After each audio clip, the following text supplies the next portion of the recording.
Албат – поселок городского типа в Бахчисарайском районе, расположенный на берегу реки Бельбек в юго-западном Крыму, имеет многовековую историю.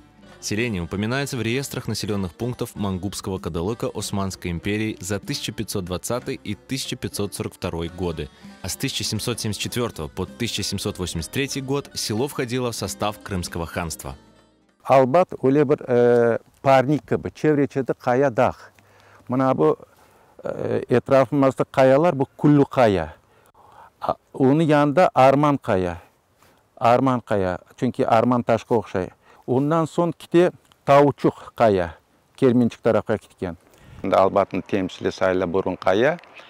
Burun kayanın tepesinde halka olgan. Bu dereler bütün su içindeyken ve gemiler batacakta şu burun kaya tepesinde halkanı korup Albatam deyip iplerini atacak olganlar.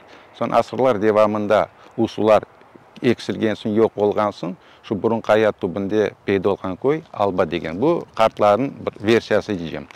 Ama tarihçilerin aytkanına göre Albatu degen kabile de olgan. Belki de şu Albat kabileden de peyda olgandır şu Albat koyu.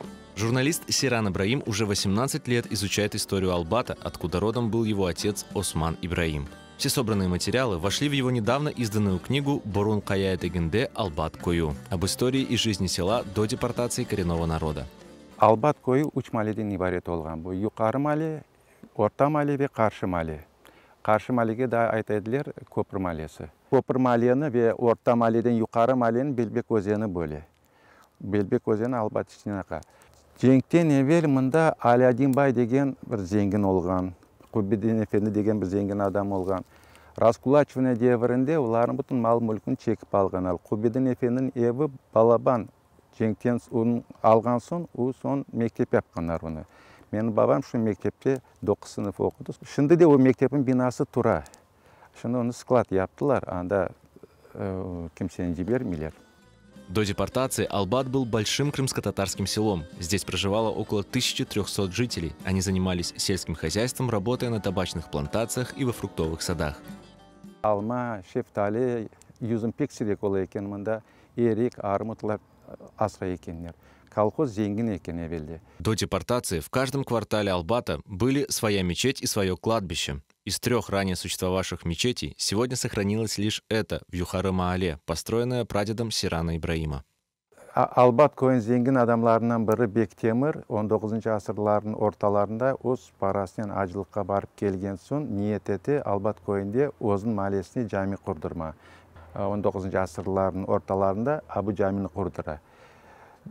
Bizim halk surgun olungan son bu camini apteka yaparlar. Ama halkımız abdet olgan son kendinde yerli cemaat toplanıp müracaat edip bu Albat'ta bu camini kendinde geri kaytarıp alarlar ve bu cami şimdi çalışmakta. 4 yıl evvelsi temeli koyuldu ve Albat cemaati öz küçünden şimdi Albat'ın merkezine yanı cami kurarlar. Balaban bütün Albat'ın kaplap alacak cami.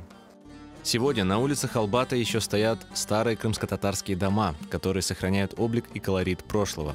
Однако в селе были полностью снесены крымско-татарские кладбища. На их месте построили новые дороги, дома и даже хлебный завод. Артымыздагы yerде evvelde yukarı maliyenin mezarlığı olgan Cenkten evvel. Bizim halkın surgun etilgen son o mezarlık tegizlenip onun yerine otmek zavodu kurganlar. Şimdi o otmek zavodu çalışmakta. Men soragan edim mındaki eyalden, bunda yaşaganlardan. Onlar dediler, bu bütün şu mezarlığın baş taşların aşağımızga o derege toldurganlar. Bu aşağımızdaki derek baş taşlardan dolu. После депортации коренного народа Албат был переименован в Куйбышево, а опустевшие дома заселили переселенцами из разных регионов страны. Многие вернувшиеся на родину после депортации выходцы из Албата так и не смогли обосноваться в родном селе.